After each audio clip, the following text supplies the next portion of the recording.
given COVID-19, this is the best we could do. And a lot of people in the COA, especially Angela, was wandering around, have been amazingly creative to be able to pull this off. And Peter Alden is back for his 9th year in a row addressing us. So I guess there must be something people like about him. We are recording this presentation. Phil back there from Carlisle TV is recording the audio and video, and it will be available to all of you and all of the town at some point. I'm sure there'll be an announcement in the COA newsletter as to when and where to find that. After Peter's talk, there will be a modified Q&A. We're trying to restrict passing around microphones and walking amongst you. So once Peter is done, I'll just walk in the aisles and ask, and then repeat the question so Peter can answer after he's done. In the meantime, do please maintain safe distances, as you've probably been doing since about February or March. The exits, there's the one you came in the back, and there's also one to my right, next to Peter, so he could be the first one out, I guess, if there's a fire. Just a big thank you for Carlisle Public Schools for the use and cooperation of the auditorium and the equipment, to CCTV and Phil for recording, and again to Angela for all her creativity.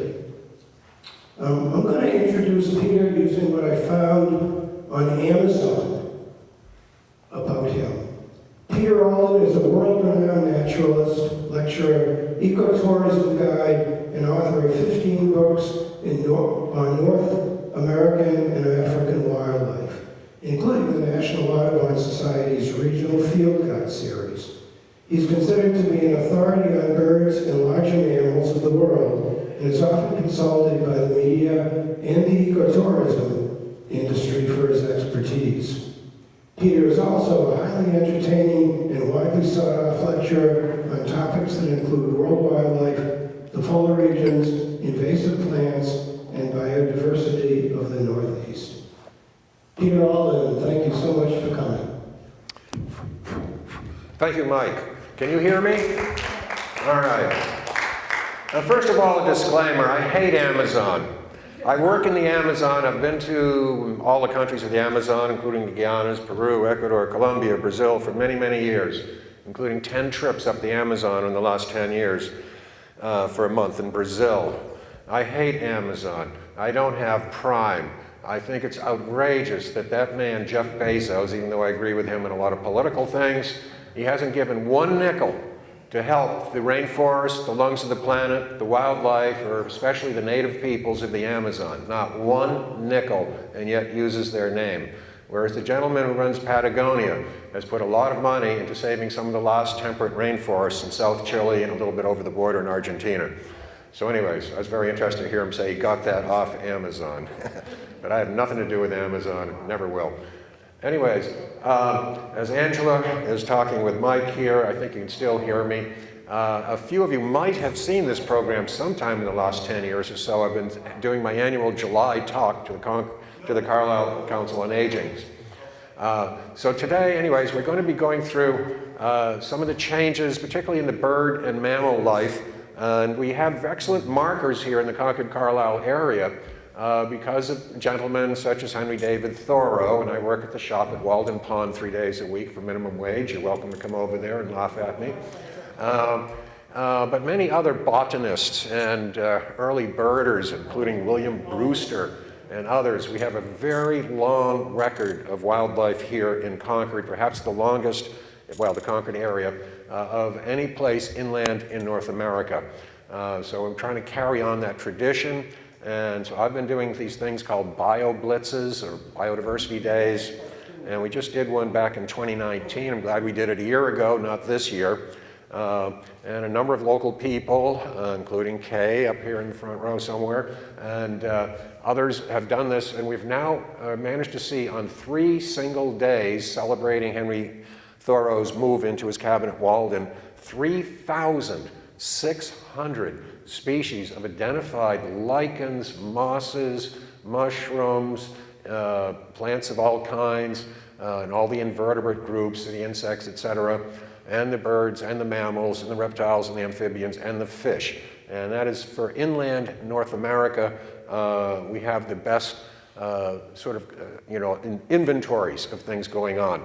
That's why we want to save as much as we can of the habitats here in the Concord Carlisle area. The biggest news in the last year or so has been a huge purchase of a land just south of Carlisle along the Concord River, where we did, through the Concord Land Trust, have we saved the October Farm riverfront. We managed to raise $4.5 million to give to the Concord Land Trust to buy 3 hills along the river. But the main part of the estate of Mrs. Engelhardt was looked over by the real estate industry, and they told her that you could save part of what was October Farm of William Brewster of Cambridge and Concord, who was the first president of the Nuttall Ornithological Club, first president of Mass Audubon, first president of the American Ornithological Union, but his estate was divided up. And Mrs. Engelhardt found out that she could sell the remainder of her property for $40 million for a whole bunch more McMansions. But she did know a bunch of local people there in the Monument Street area and around Concord, and she did make an arrangement that if a nonprofit would take over her property, she would sell it at half price. So they looked at the trustees, they looked at the Sudbury Valley trustees, they looked at the Concord Land Conservation Trust and Mass Audubon, and eventually a couple nearby decided that Mass Audubon would be the group that should be managing the home, well, part of the estate of the original president.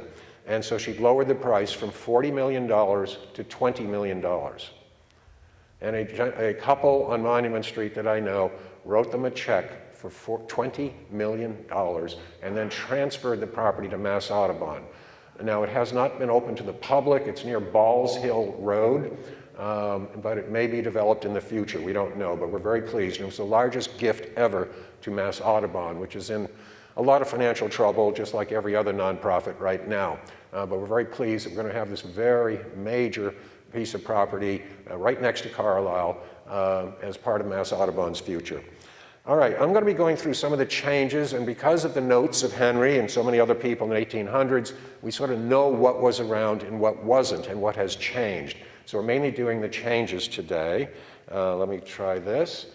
Well, as we go back in time a little before Henry Thoreau and the colonists, and even before the American Indians came over from Siberia, from the Chukotka Peninsula, North America was full of these creatures called elephants, of the types known as mammoths and mastodons, and they were here in big numbers, and there were several kinds of cats feeding upon them. The saber-toothed cat, the scimitar-toothed cat, and others that are sort of like tigers. We have the skulls, we have bones of these creatures, but we don't have the pelts. So we do not know whether some of these cats that used to be here commonly were spotted, striped, or plain color. We don't know. But this is what Carlisle might have been like at some point in its prehistory before all these people came over from the old world. I call them New Siberians. They call themselves Native Americans. Or up in Canada, they have another name for the indigenous people. What is it? First Nation. That's what they call them in Canada. But this is what it was like. But then the peoples that came over here from Siberia over the Bering Strait land bridge came through here. They did not have rifles, but they did have bows and arrows, and they had spears. And they gradually went around valley by valley, wiping out all these animals who never had to deal with humans before, and they managed to wipe out all of the elephant-like creatures that were here. And we have a tar pit that we've discovered in Rochester area in New York that's very much like La Brea tar pit in Los Angeles, where we have a lot of these elephants, saber-toothed cats, and evidence of the New Americans or New Siberians with their arrowheads and spears and cutting up and things like that. So a lot of these things occurred east here, including the California condor, which used to be common here, feeding on these dead elephants, which we called, not just the woolly mammoth, there was a whole bunch of elephant-like creatures, and they occurred down to Mexico and down to Venezuela. And they occurred here, but they're not all woolly mammoths. The woolly mammoths is the one adapted to the Arctic, the high Arctic treeless area. But there was others here, and every one of them was killed off by the American Indians, and the last ones to survive were found in southern Florida, which was the last place that these American Indians actually ended up colonizing. But if it hadn't been for the Bering Strait land bridge, and if for some reason the peoples of Siberia never came over here, then Christopher Columbus, the Pilgrims, and everyone else who came over from Europe would have discovered something that would have blown away the Serengeti. But the American Indians managed to kill off almost all of the big fauna that their technology allowed. Their technology, with a lack of horses they could ride, a lack of rifles, they were never able to wipe out the American bison, but they wiped out everything that they possibly could. No conservation sense whatsoever, despite all of our sort of guilt trip here, Chief Seattle blaming the white people for killing the buffaloes. His ancestors killed everything they possibly could, but couldn't quite get all the buffaloes. So this is an American Indian, and they have suffered a lot at our hands since the 1500s and 1600s and so forth. This is a chief up in Maine, in the Penobscot Nation. Now, originally it conquered Carlisle as the glaciers receded back around 12 to 18,000 years ago. I don't have an exact number. As the glaciers went down to Martha's Vineyard, Nantucket, Block Island, Long Island, and then retreated as things got warmer, a big chunk of ice broke off the retreating glaciers and formed Walden Pond, which is still the deepest pond in Massachusetts. It's actually a lake. But we were tundra at first, and then we were black spruce, and then we were boreal forest. And then later we were transition zone, as we see today, which is a mixture of pines and broadleaf forests here. Pretty much virgin forests. When the Indians are here, they did clear off some land for a few crops, some tomatoes, some corn, some squash, but not the vast agriculture that we see today in much of the Midwest and we used to have here in New England. Now, New England was, in the time of Henry Thoreau, 90% deforested south of the White Mountains. It was all fields, it was grains, it was orchards, and farms of various kinds. And today, we're back up to about 70% forested south of the White Mountains. As you drive around from here to Greenfield or wherever you go, there's a heck of a lot of forest here, which was not true in the 1800s. And also in the 1800s, most of the kids, which had no computers, no Little League, none of that stuff, they went out after they did their chores from their farms, and we were 80% farm families then. They went out and they shot everything that they could. It was either target practice, food, vermin, whatever, but a lot of things were wiped out and not present in Henry's day. We like to think of Henry living in this vast wilderness full of wildlife. There's more wildlife, particularly mammals, today than there was in Henry's day, and there's far more forest than there was in his day.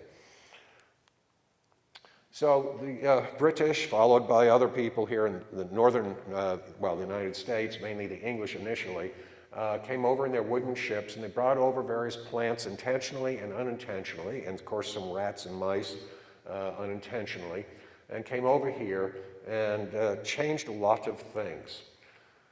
So we were a farming country back then, 1700s, 1800s. Again, most everybody lived in the farms and preserved what they could. We did not have oil, natural gas, and we're just beginning to start to use coal. So it was mainly wood from the trees that heated our food and heated our homes. And also you wanted to clear off the wood so you could farm it and dairy it and run sheep and other things.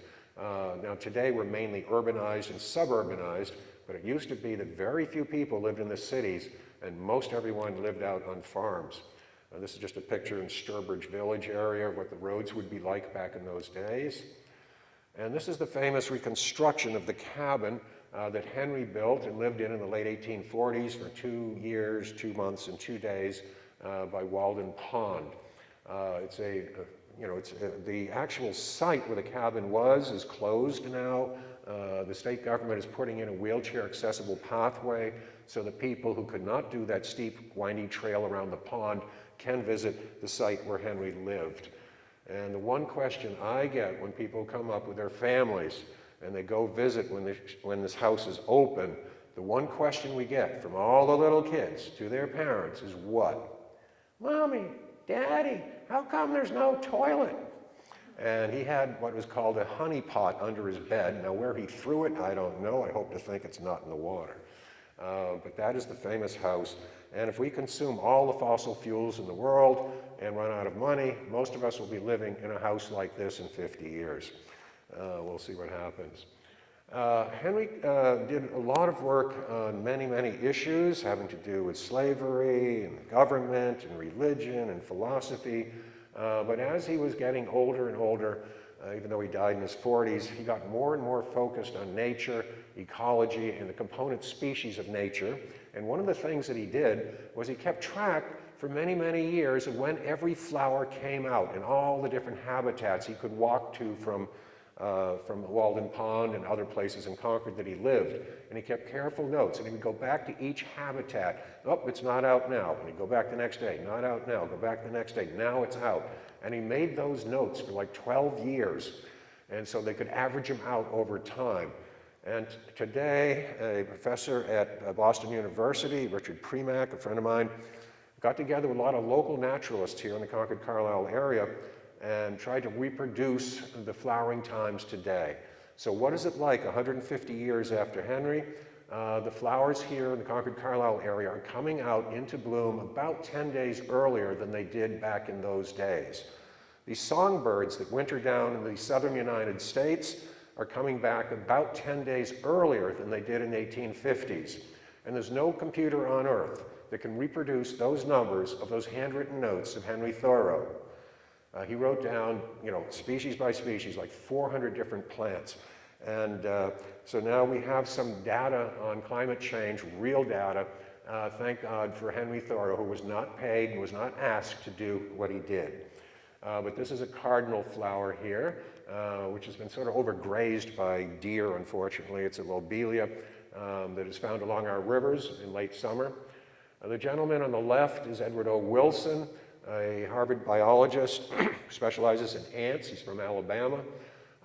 He became a friend of mine because I used to work with a guy named Roger Torrey Peterson and traveled with him on 5 continents, and I was pretty close to the Peterson family. And when he did pass on back in, I think it was 97, I was pretty sad. It's the few times I've actually shed a tear when somebody died who was not a relative or an ex-girlfriend. But anyways, I got to know Ed Wilson because we decided to honor Roger Torrey Peterson, who wrote all these bird and all these nature guides for Houghton Mifflin. And Ed Wilson stood up at a meeting we had at Harvard and agreed to be our speaker. And he sort of organized and helped us pick people to speak. For 12 years, we had the Roger Torrey Peterson Memorial Lecture Series at Harvard. And I did not go to Harvard. I went to the Harvard of the Sonoran Desert. The finest university between Tombstone and Apache Junction out in Tucson, Arizona. But anyways, we got to be friends, and then eventually I decided to do a biodiversity day, now called BioBlitzes, where people who wanted to honor Henry Thoreau and honor Ed Wilson met in 1998, and one day we went out and found like 2,000 species, larger than a millimeter, in the Concord, Carlisle, Lincoln area. And then we do that every 10 years. The gentleman in the middle is Bob Durand. He picked up on what we did with Ed Wilson at Concord, and he hired me through the help of a Chester Atkins, who was our former U.S. congressman from the Concord, Carlisle area, and hired me to do government-sponsored biodiversity days in 300 towns in Massachusetts for about 4 years until I was mercilessly fired by Mitt Romney, who's now my favorite Republican.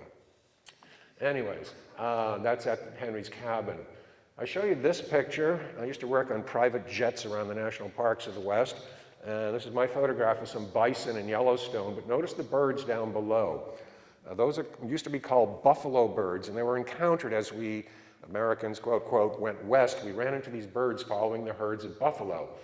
And since the buffalo kept moving north, south, east, west, these birds would lay their eggs in meadowlark, bobolink, and other birds' nests out in the Great Plains because their source of food, which is buffaloes kicking up locusts and grasshoppers and crickets and things, were gone, so it's the only way they could survive. And they've now come east in huge numbers, particularly due to bird feeders up here in the north, and also feedlots down in the south for pigs and cattle. to help them survive the winter. And it turns out that each female brown-headed cowbird, not a native bird anywhere in the east here, has come in as we altered the habitats and we recreated the landscapes of the Great Plains between Carlisle and Omaha, Nebraska. They came east, and our birds here were not used to dealing with this nest parasite. And it turns out we now know that each cowbird female can lay one egg in up to 40 nests a summer. One in a wood thrush, one in a Baltimore oriole, one in this bird and that bird and the other bird. And it's really reduced our North American songbird populations heavily. So the head of one of the mass government bodies, I won't give you a name of the organization, but very much involved in wildlife, I paid him $1 a cowbird that he would shoot with his little scatter gun each spring, just 5, just to make me feel a little bit better. But that may have saved 200 songbird nests of their 3 or 4 babies each. But I consider that the most dangerous bird in New England. If you want to impress some bird watcher that you run into who thinks they know everything, ask them, what is the commonest songbird in New England in the summertime whose nest has never been found?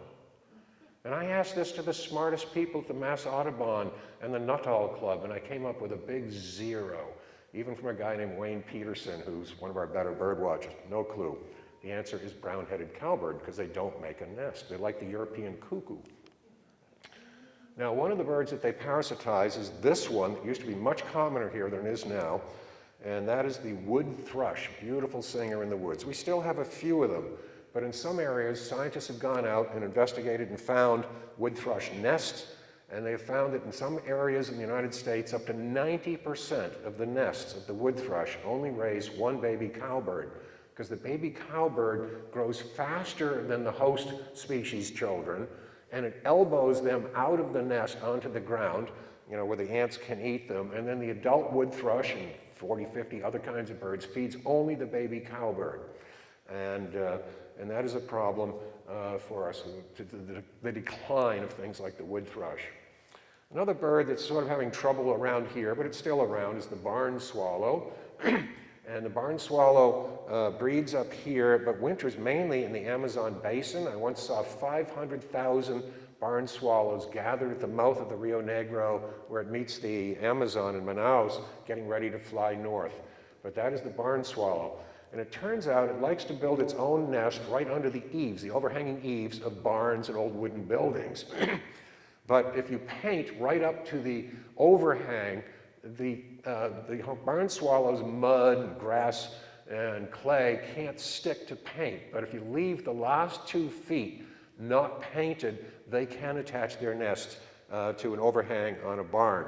And it's something we ought to get into more, because it's a great bird and eats a lot of mosquitoes. But it has declined.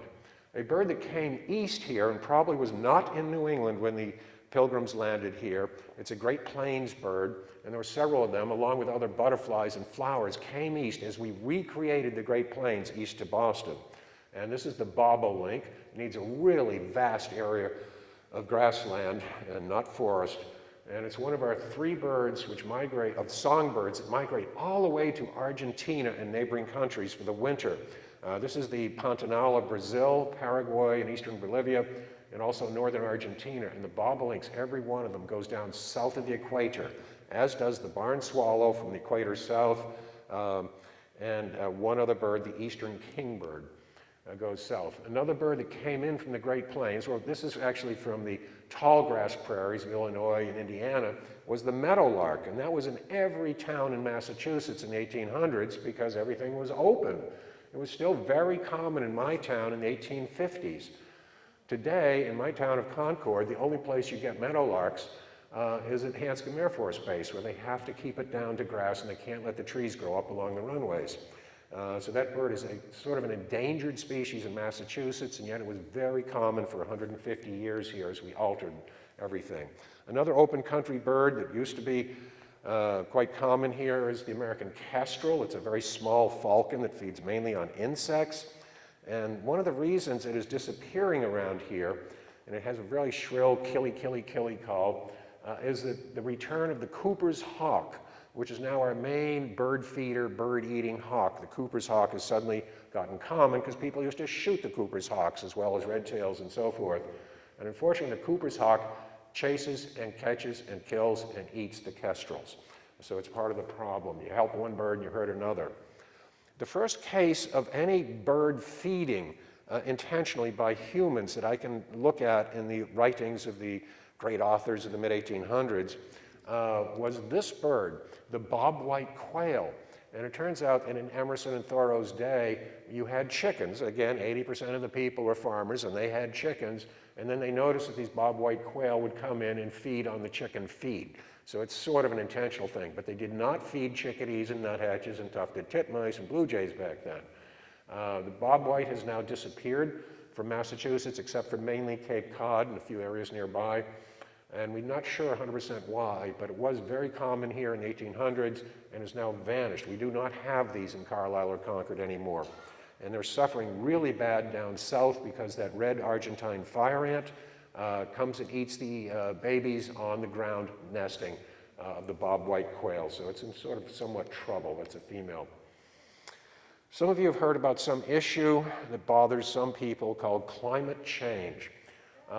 We think that it's real, some of us use the word we, and that things are gradually getting warmer in most areas, but we do use the word climate change because a few areas might get colder for a while. At the moment, the American alligator occurs as far north as Virginia, in the Dismal Swamp near Norfolk. Our predictions, if the climate models are correct about us using fossil fuels, and the only reduction in the ever-increasing amount of the consumption of fossil fuels has come since early March. Because of coronavirus, the air pollution in the whole world has gone down way, way down. The noise, the sort of general noise levels has gone way, way down. So it's a bit of a tiny blessing in disguise for this horrible disease that we're faced with. But we're thinking that alligators probably will occur here within 100 years.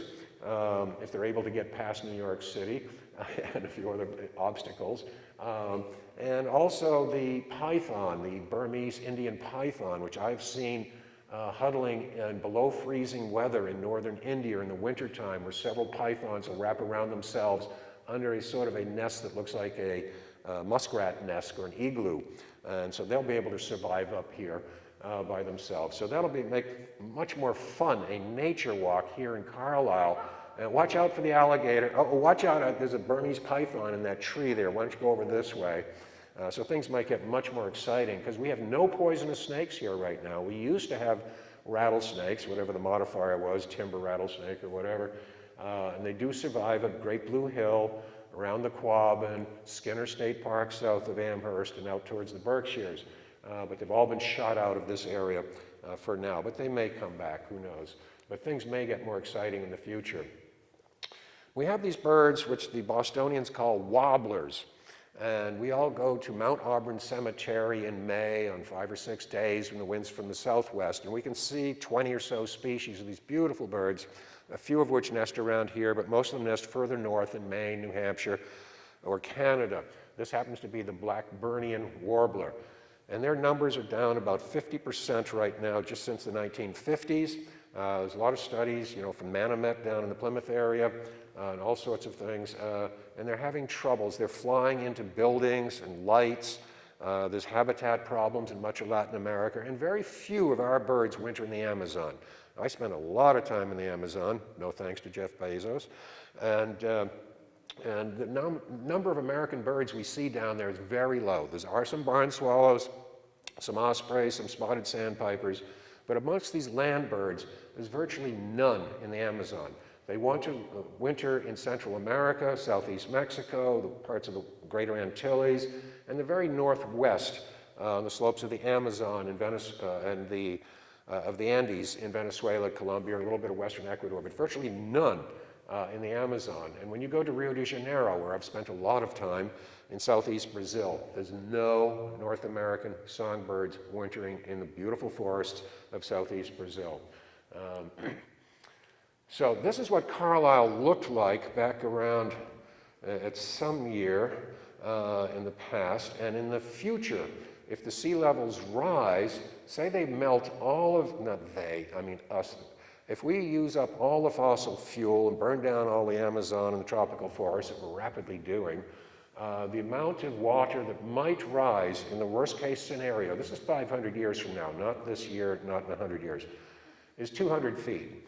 But it'll be gradual. And I live at 120 feet above sea level on the Assabet River in West Concord. And I have plans, if I did have progeny, that they could open up a Club Med there as the salt water starts rising and floods up to Concord for a few years before it all goes underwater. But the maximum number is 200 feet. As I mentioned before, I've worked on lots and lots of cruises for Rhodes Scholar Elder Hostel, all of which are canceled now for the foreseeable future. I ran into a cattle feedlot guy from eastern Colorado. And I asked him about, he wasn't part of my Rhodes Scholar group. They tend to be teachers and intellectuals and caring about things, but he wasn't. And you can imagine who he supports. And I said, well, what do you guys think about climate change out there in eastern Colorado? And his answer was, you know, I could give a damn about climate change. If it happens to flood the 200 feet and drowns all them damn, you know what he would call all those Democrats and liberals in the East Coast and the West Coast, more power to God. That's what he said. But anyways, getting off subject. This, and you have a great one, I think it was Maple Street on the east side of Carlisle. It's the most visible beaver lodge in all of eastern Massachusetts. And I've seen beavers around various parts in Concord, but if I wanted to show somebody a beaver, I think I'd go park just north or south of that spot around sundown, being real quiet, and I'd probably be able to show somebody a beaver. And when I was attempting to grow up unsuccessfully, I had to go as far away as Peterborough, New Hampshire to see my first beaver lodge. I never saw a beaver, but that's how far they were. We had no beavers in Concord in Henry IV Thoreau's day, and none in the 1950s. We didn't have them. But as we've made it more difficult for people to trap for fur, and as a nuisance in some cases on beavers, they have exploded in population all the way down to Cape Cod. And most towns have several beaver lodges, but they're not permanent. Because the beavers want to dam up an area, kill some trees, and get after not so much the conifers, but the bark of various broadleaf trees and make their lodges and their nests and so forth. And a lot of them around, there's a shot of a beaver. And it is the second largest rodent in the world. Does anyone here know what is the largest rodent in the world? It lives in the Amazon, Pantanal, starts with a C.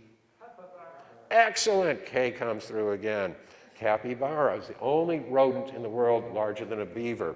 What famous college in Massachusetts has as their symbol the beaver? MIT, very good, sharp people up here.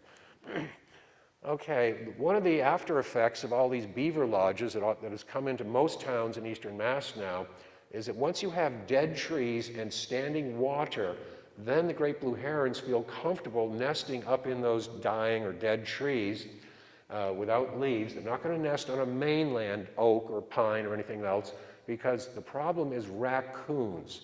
Raccoons at night will climb up a tree if there was a heron nest, and they would eat the eggs or the younger babies. And probably the fisher would do the same thing.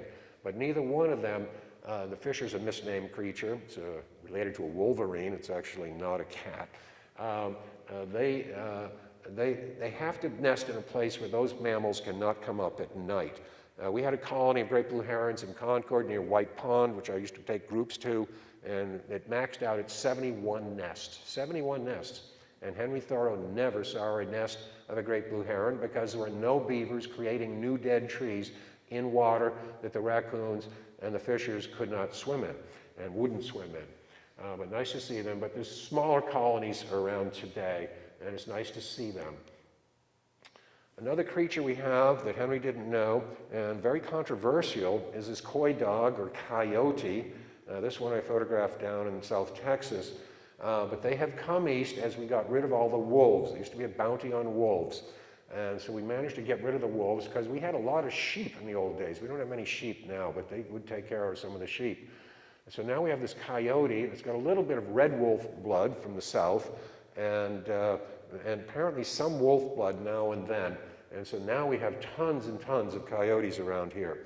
I was driving around Hanscom Air Force Base once with a gentleman named Ernst Mayr from Harvard, a biologist, and a few other people in pre-dawn, twilight, and everywhere we went around Hanscom, in our vehicle, a coyote adult and all of its pups would run up, look around, and run away.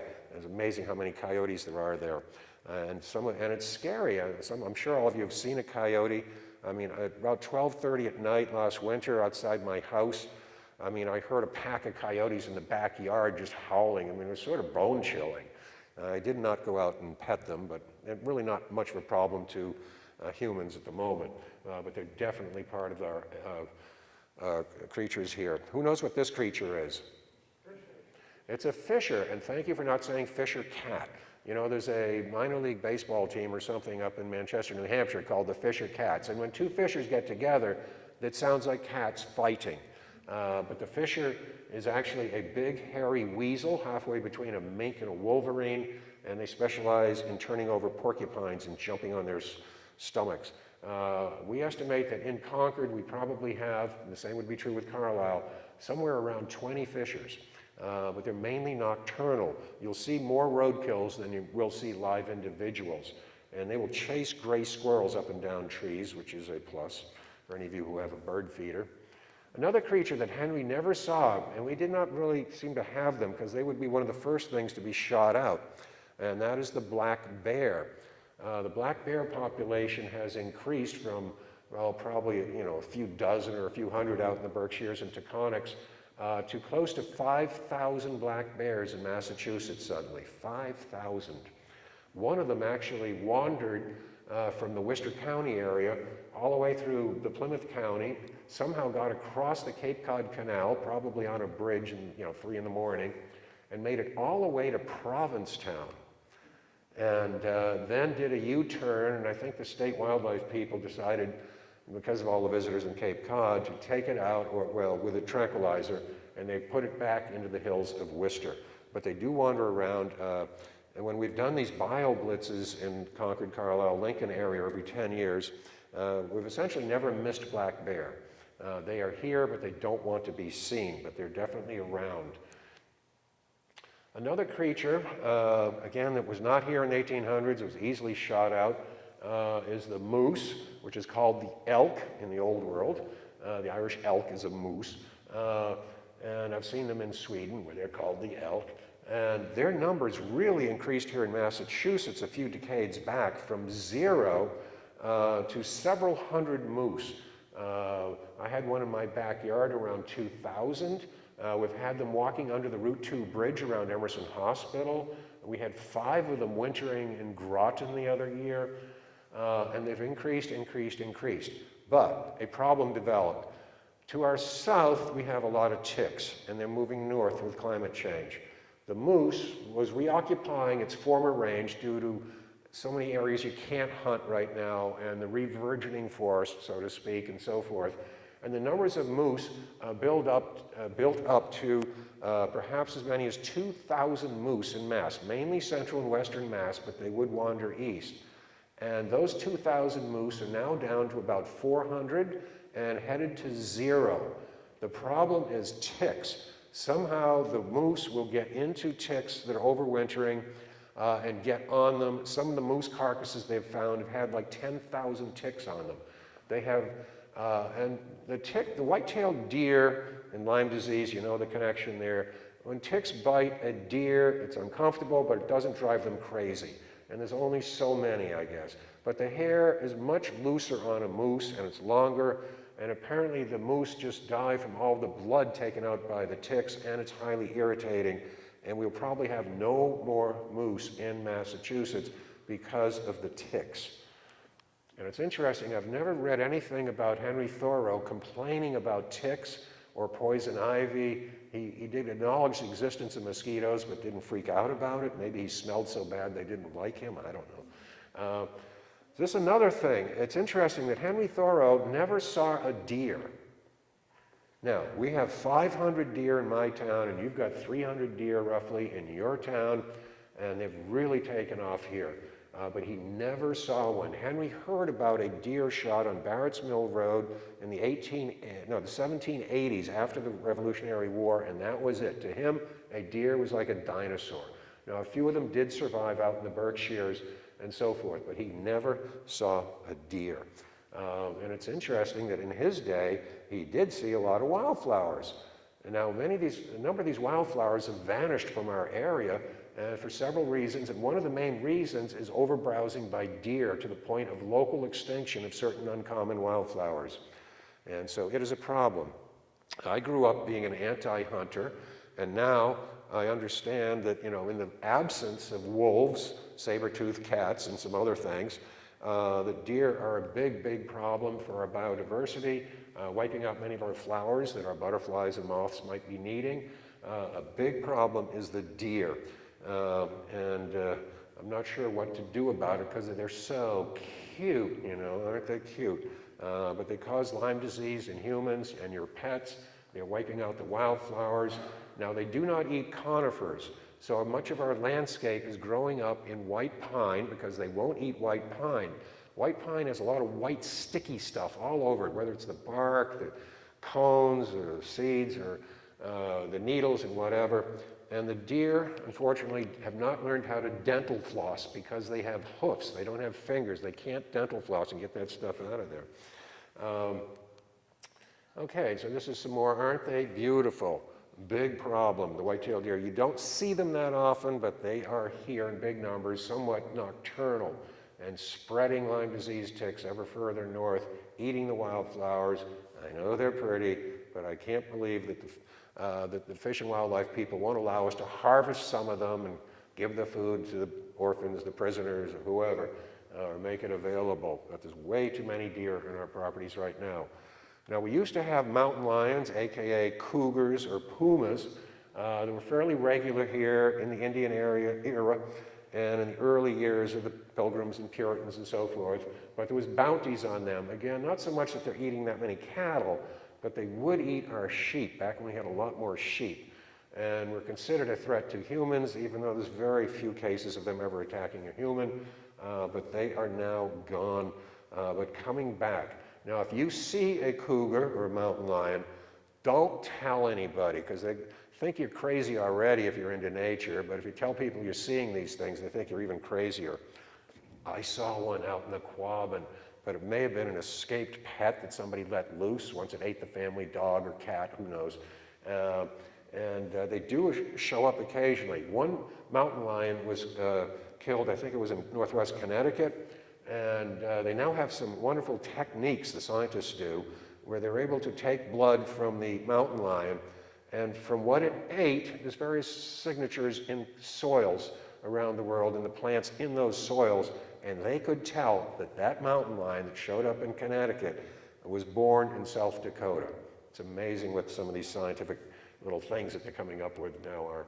So they may become common. There should be mountain lions here and make it much more fun for us if we did have mountain lions here. Now, these are the so-called timber wolves, sometimes called gray wolves. There used to be a bounty on them. If you had an ear of a wolf, you got some money. One story that I think Henry Thoreau passed on was that there was a problem in the early 1800s in southwest New Hampshire around Mount Monadnock. Again, it was a sheep problem, that there were wolves eating some of the sheep. So apparently something took place in around the War of 1812 time sort of period, where all the farmers got together out of Fitzwilliam and Troy and Keene and all those other towns, Hancock, Peterborough, and it was much more open then, far fewer trees. And they sort of closed a circle in, and they had guns, and they walked all these packs of wolves up to the top of Mount Monadnock and then set it on fire. And that's why when you climb Mount Monadnock, and it's not that tall a mountain, it's all by itself, but that final 500 feet of elevation is all open with just blueberries. Well, it should be forested, because if you go up into the White Mountains to like Mount Osceola or any of those ones, it's forested much higher, and then it's open. So we think that because of that fire that was started up there to kill off the wolves, it wiped out whatever trees were holding the soil, so the next few years, whenever you had rain and whatever, would wash what little soil was available at the top of that mountain down. That's why it's so open up on Mount Monadnock, is because of this story, I guess, that may be true of the final attempt to eradicate the wolf from southwest New Hampshire. I've often proposed that we introduce the Siberian race of the tiger here, and this would get rid of most of these deer here, because they're a sit-and-wait predator, very big. They're adapted to the snowy winters we have here, and they're quite endangered. Their current range is only sort of far southeastern Siberia, around Vladivostok and Khabarovsk, and I did spend a whole summer in the communist era working in Siberia, actually, as a naturalist. But I think it would be a great addition here. Can you imagine seeing one of these running after the damn white-tailed deer under the sugar maples? It would be just so photogenic, and it would bring our wildflowers back, have a much healthier environment. And it's interesting that big cats are programmed in their brain to run after things that are running away from it. And I learned this early on when there was a jaguar down in southern Venezuela looking at me, and if you stare at it and look at it and don't show, a flee response, run away from it, and sort of stare it down, and it wandered away. And I think that's true on many other cats. And so if these do get reintroduced here, it's not going to bother you if you're a mushroomer, or you're a bird watcher, or a botanist, and so forth. But that big environmental nuisance called joggers, those people with a spandex listening to rock and roll or some damn thing saying, out of the way, coming through, which are a real nuisance around Walden Pond at times.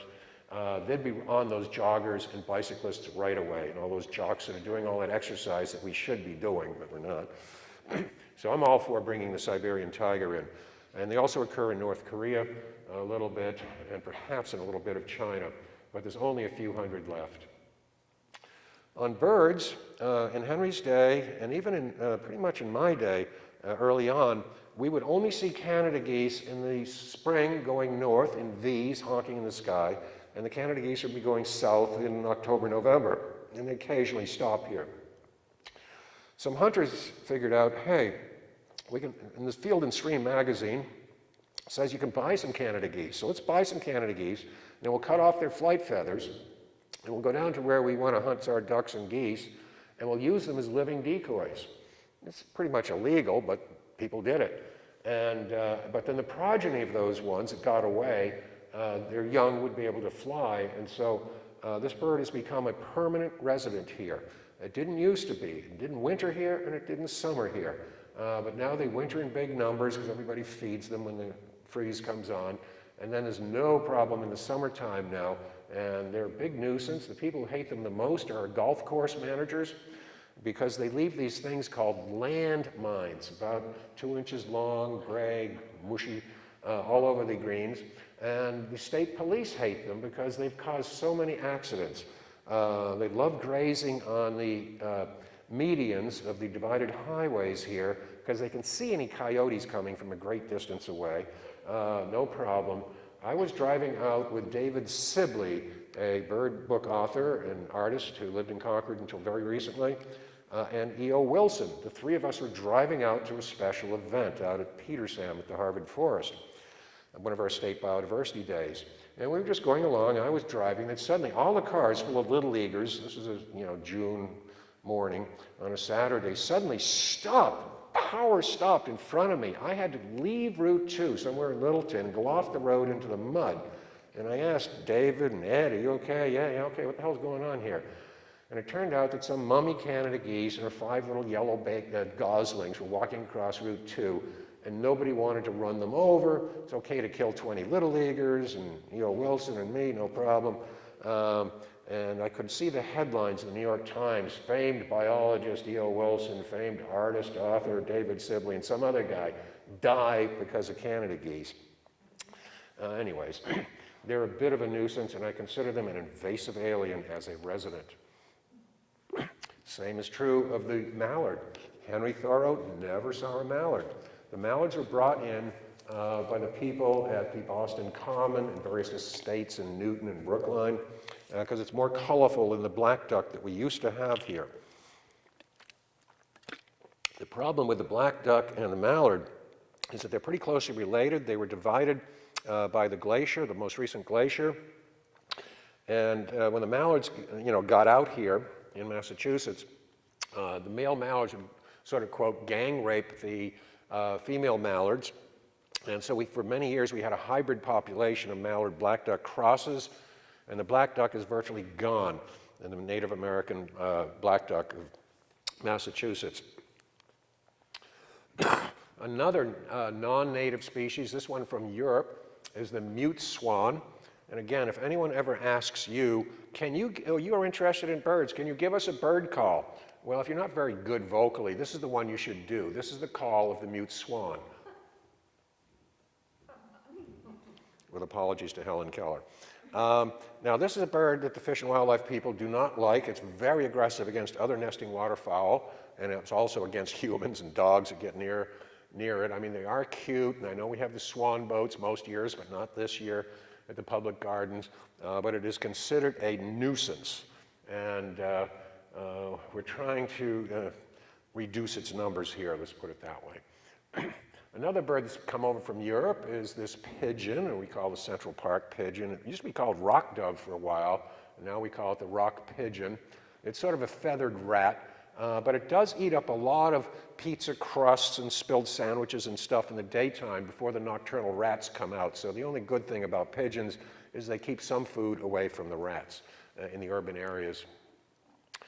And then we have the starling that has come in from Europe. It turned out that after Thoreau's day, various people, misguided, thought that, well, Shakespeare was such a great writer, let's bring over all the birds in England that Shakespeare wrote about and see how they do in America. And one of them was a starling, which has become a major nuisance, taking over the hole nesting birds many places and bird houses, and considered a bit of a nuisance, the starling. And the same with the house sparrow. Well, you might think, hey, that's a common bird, but there's too many bird feeders here. I do give whole lectures on why we should ban bird feeding. It's partly tongue-in-cheek. But one of the problems is all the house sparrows. And you can see this one is molting. It does have a big black patch on the chest in the summer and just a black throat in the winter, and this is one is going through its molt right now. The problem with house sparrows and starlings is that if they want to take over your bluebird house or your tree swallow house, they will do it. If there is a tree swallow like this, which is a Native American bird, or an eastern bluebird, on a box set out for it, and the adult male or female bluebird is sitting on eggs, a house sparrow is going to come in and peck it on the head until there's brain damage and take the corpse and throw it out. If there's babies in there, the house sparrows and the starlings will kill those babies and throw them out in the ground for the ants. If there's eggs in the nest, they will take those eggs and they'll throw them out in the ground and take over the nest. So if you have a bird feeder and you're feeding your 25 house sparrows, plus your cardinal and your blue jay and your chickadees, that's fine. But you're also killing off the bluebirds and the tree swallows if you do that. So some people manage the nests. They have a heart traps, and if a house sparrow shows up in the property with an active bluebird nest, they trap the house sparrows with some grain in a trap, and then the mate of that house sparrow will usually go get trapped itself. And then they're not a protected bird, and some of them suffer at the hands of the people trying to protect the bluebirds and the tree swallows and other hole nesting birds in birdhouses. And these are the baby bluebirds that you would like to survive. They're a bird that needs our help, but we do not need help from house sparrows. So this is wintertime. Wintertime is coming. This is a view in my backyard of the Assabet River, the bike trail, the Freeman Bike Trail, which goes through the western edge of Carlisle towards Westford, comes through West Concord Center and then continues down to White Pond. And eventually, when Sudbury gets its act together, we'll be able to bike down to Framingham. But that's my backyard and the Assabet River. And we're trying to save the woods out behind to help my viewscape, which I call Alden Woods. It sounds like Walden Woods a lot, and I think it's great. And the people of Walden Woods said, fine, call it that, we don't care. But we're trying to get that protected because it's very near a lot of people's houses in a good little area. So this is the basement, you've probably not been there, of the gift shop of the Mass Audubon Society in Lincoln. These are gold bars from all the bird feeders and the bird seed that they've been selling through the years to all you people to raise more house sparrows and the occasional cardinal.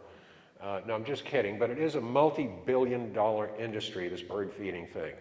Thoreau and Emerson never fed birds. Bird feeding became a craze in sort of like the 1950s, and there's no reason, unless you really get off on the birds, study the birds, care about them, keep things clean, Do not have a bird feeder if you're not really into it, but it is big business. And the reason that so many of us got into birds and bird feeding in the 50s and 60s was this bird called the evening grosbeak. And it used to come down most winters in big flocks and eat the sunflower seeds. It's very colorful because the goldfinch, which is beautiful this time of year, is not yellow, at least the male is not yellow in the wintertime. Now you'd think that back in, say, Carlisle might have had 100 bird feeders in 1960. Today there's probably 1,000 bird feeders in Carlisle. So, and 100 times as much sunflower seed. So you should have 100 times as many evening grosbeaks. What has happened? No evening grosbeaks. We don't have them anymore. All right, why is that? Well, it turns out that they have population booms and busts of something called the spruce budworm up in the boreal forests of Canada. And so when the spruce budworm is eating the needles of the spruces, and there's a lot of these little caterpillars around, the evening grosbeaks may have 6 young and then maybe try to do 6 more young. There's a surplus of the birds and not much in the way of caterpillars to eat in the wintertime up north. And so then they'd flood south. But then the spruce budworm has died back.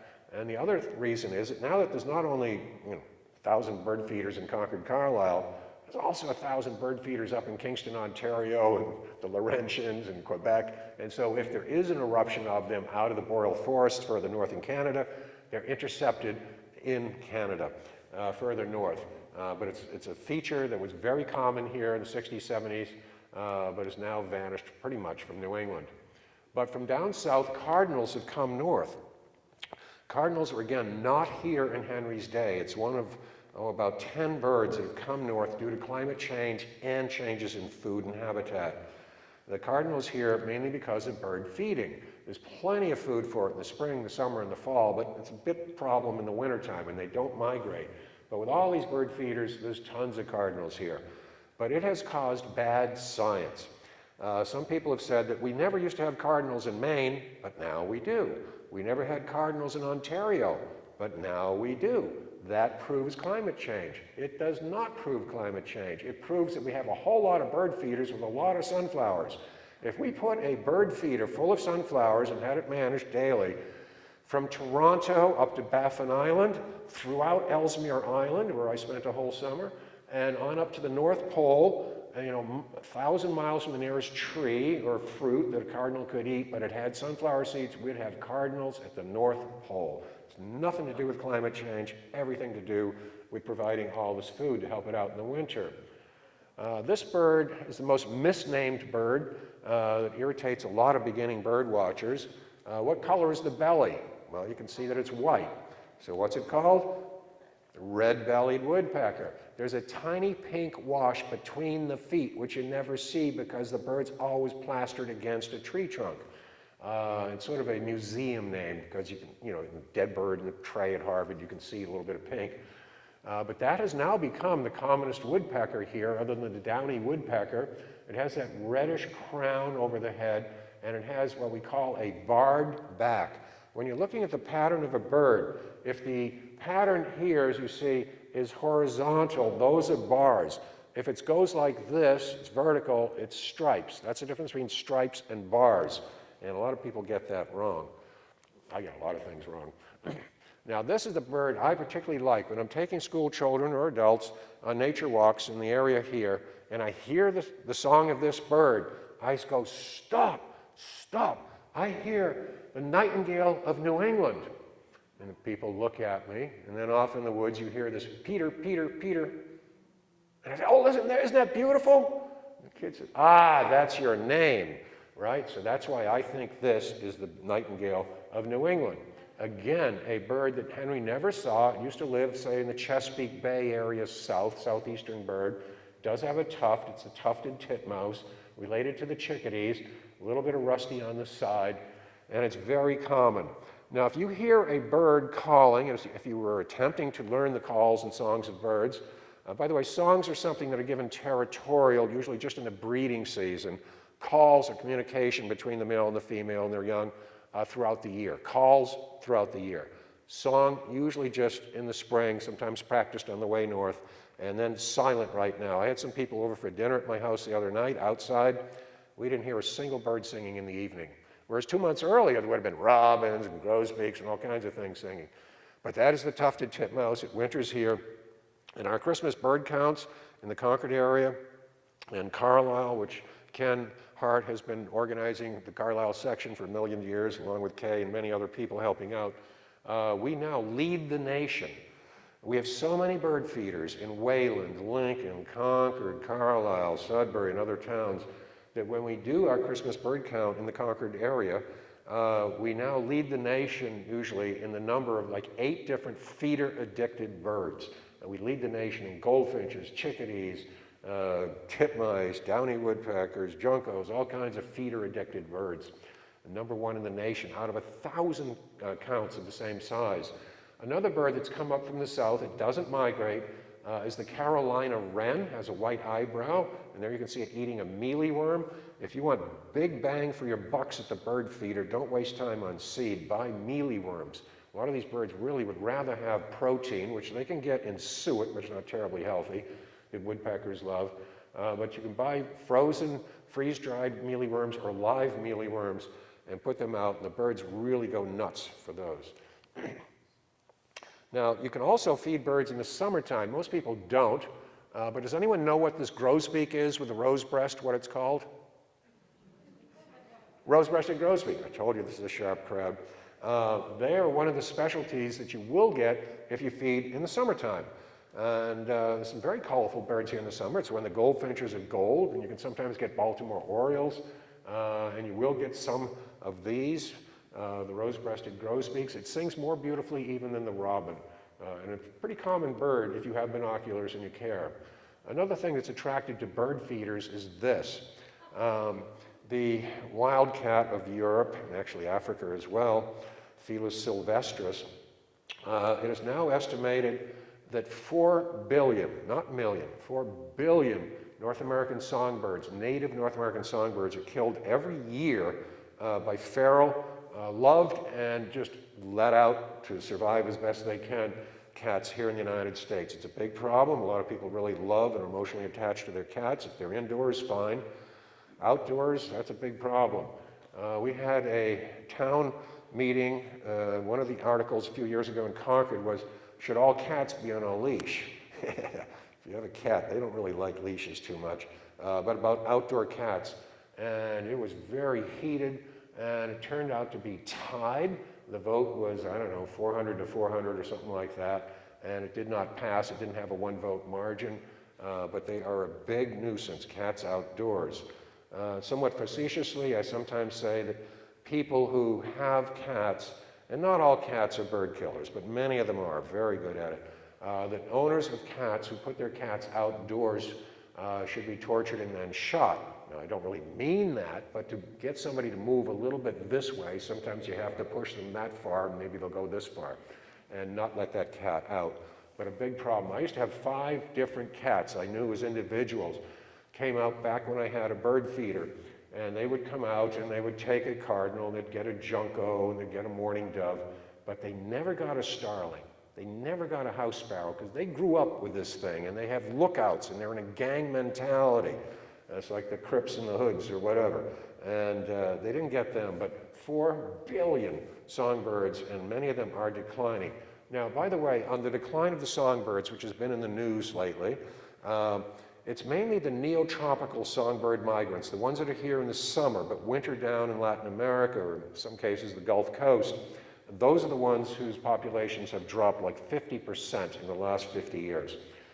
The birds that winter here, the resident ones, the chickadees, the white-breasted nuthatches, the things that are here all year long, their numbers are going up. They're subsidized in the wintertime, but all these other summer birds, when they come back, all these winter birds that are helped along by all your bird feeding have taken over many niches in suburban areas and keep out some of these neotropical songbirds whose numbers are going down due to habitat problems and flying into buildings and many other causes. But the house cat is a problem. This is an immature Cooper's hawk, and that is the bird. You'll see the red-tailed hawks sitting on telephone poles along highways or soaring around. The red-tailed hawks are looking for voles and mice and chipmunks and maybe the odd squirrel or cottontail. They don't really go for birds much. But this one is a specialty on birds. It was very uncommon, but has suddenly become the common bird-eating hawk around feeders, and it's a permanent resident. But it has short wings. It doesn't really soar very often, flies through the trees, and is rather deadly. This is an immature Cooper's hawk. Now this is the red-tailed hawk adult. Notice that it's got a mouse up there, or a vole. The voles have tails that are shorter than the body. Mice have tails that are longer than the body. So this is actually a vole that this red-tailed hawk is eating. They used to be called chicken hawks because they maybe would catch the odd chicken, but usually a Cooper's hawk would come in, grab a chicken, take off, and then a red-tail would fly over the farm, and then the farmer would shoot the red-tail. Whereas the Cooper's was actually more likely to get the chicken. But that is the red-tailed hawk. Another wonderful mammal, very underappreciated, is the eastern gray squirrel. And we do have black individuals here in the Concord, Carlisle area now and then. How many of you have seen a black squirrel? Has any of you, in Carlisle? You have them here? Yeah, it's like 1 in 1,000 is black, and seems to survive pretty well here. And they eat a lot of the seed, of course, that people are putting out. And another thing, when you have a bird feeder, a lot of people are lazy and they care about the birds. So before they go to bed in the wintertime, they throw out a bunch of seed on the ground and fill up the feeders at night so the early birds in the morning have something to eat. Well, if you do that, you're increasing the number of white-footed mice. I had quite a problem in a house I took over in Concord after my parents died. And we had, spent sunflower seeds all over the basement and the garage and whatever, and I was getting pretty irritated at all that because the mice would find some way to get into your house with all these free seeds and so forth. So I, at one point in 2004, I think it was, decided to not feed birds anymore because there was just too many mice involved. That was part of the reason. The other reason was the Red Sox were playing the Cardinals in a World Series, and the Red Sox always lost the World Series. And when it turned out they were going to play the Cardinals, you'd think I'd be for the Cardinals because I'm a bird watcher, but I like the Red Sox too much, and too many good memories with my father and the boys going into the games there. So I shut down my bird feeder at the start of the World Series against St. Louis in 2004, and I'm very proud to say that the Red Sox won in 4 straight games. Because of my unselfishness, even though I had cardinals pecking on the window saying, "Where's my welfare? Where's my sunflower seeds?" And I haven't fed a bird since, and I feel very responsible for helping the Red Sox win. This is the mourning dove. It's our only land bird, other than the rock pigeon, that does not feed its babies partly digested maggots, caterpillars, spiders, and all the other little good bugs that help the songbirds survive. They feed a pigeon milk. And it's also the only bird of the land birds that we have that has no call. It has a song, and you'll hear it, the coo, coo, coo, coo, coo, which is not an owl, it's the mourning dove. And that is its song, but it has no call. In December, January, February, you don't hear any mourning doves making a noise. Their only call is their wing beat flying away from danger. And that sort of serves as their call, but they're actually silent most of the year. But they will sometimes have 2 or 3 broods up here with all the food available. And it's also it's one of our few birds which used to migrate down to Georgia and the Carolinas in the wintertime and leave Massachusetts on 3 feet of snow on the ground for weeks on end. What's a mourning dove going to do? But now, with all these bird feeders, they don't migrate down there anymore. They stay here 12 months a year, completely altering their migration, which is strange because the red-winged blackbird, which is now the sign of spring, when you hear the conkaree in the marshes along the rivers, in early March, that's the sign of spring.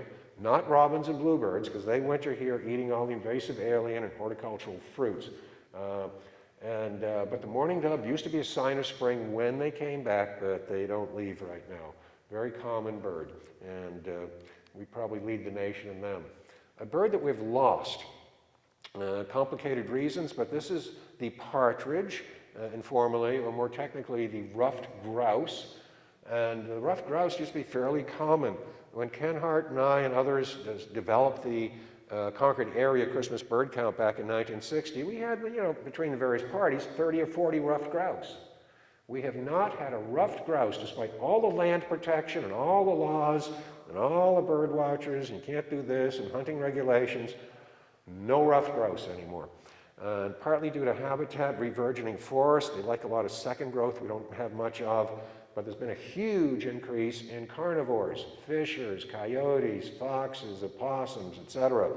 And they're a ground nesting bird, and they get on a log and do their thing with their wings, and you hear this sort of thumpy thing. They have not been able to survive the changes in habitats and the huge increase in carnivorous mammals that we have now, and maybe throw in a few hawks. But they're gone. And by the way, the pheasants are gone. If any of you were conscious or noticing back in the 50s, 60s, 70s, there would be ringneck pheasants everywhere calling. You knew the calls. You'd see them strutting around on lawns, in April and May, and in all the fields. They are gone, the pheasants. But the turkeys have replaced them, something that Henry never saw. This is the wild turkey, and they've come back big time due to the help of mass wildlife people, reintroducing them from a population in western New York State in the Allegheny Indian Reservation, where they did survive and are used to big snows in our miserable climate that we have here at times. The peregrine falcon has come back since we banned DDT, and a lot of effort has gone in to repopulating cities, bridges, and cliffs with peregrine falcons, and they're now breeding at a quarry in Woburn, and have been so for like 3 or 4 years, raising young away from the Customs House Tower, various bridges, which has been their main place on their comeback. Peregrine falcon is the fastest flying bird in the world. It's been clocked at 200 miles an hour on a closed wing dive down on a duck. Amazing how fast they can go, and it's the only hawk. Now, most hawks and eagles will grab the rabbit, the pheasant, whatever they're feeding on with their claws. But at 200 miles an hour, you don't want to break one of those long fingers, so to speak, or toes down there. So when a peregrine's coming down on an unsuspecting water bird of some sort, it closes its fist and comes in at 200 miles an hour. Boom! There's a pile of feathers and a discombobulated bird, and then it swings around, and then it opens its claws and grabs it and feeds on it. And I remember I was watching a friend of mine who flies these little model, remote-controlled aircraft on the School Street fields beyond the prison up in Acton, and we were watching him flying around up there, and a peregrine came out of nowhere and just came and crashed into his, $5,000 remote-controlled aircraft, and just pummeled it into 15 pieces and so forth. It didn't like the competition. Felt sort of sorry for the guy, but it was nice to see the peregrine. Finally, this is our national bird, the bald eagle, as you know, is a national bird, and we've never had a nest in Concord, or as far as I know, Carlisle, ever, even in Thoreau's day, none.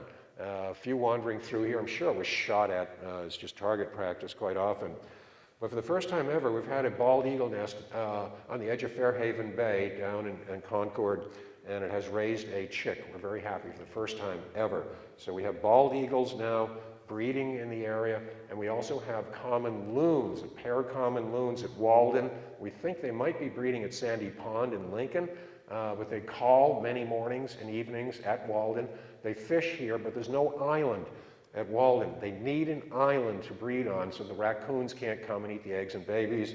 I've been unsuccessful in getting the staff at Walden to putting in a floating island at Walden, but in New Hampshire and Western Mass, they have, various wildlife people have made floating islands on lakes without islands, and the loons have used them. So a lot of things are going right, a lot of things are changing. Those of you who are still awake, thank you. Enjoyed coming back to Carlisle for like 10 years in a row, and I hope you've learned something, and there is an element of truth in some of what I say. So thank you very much for your attention. Can we have a mandatory applause, and we'll take a few intelligent questions.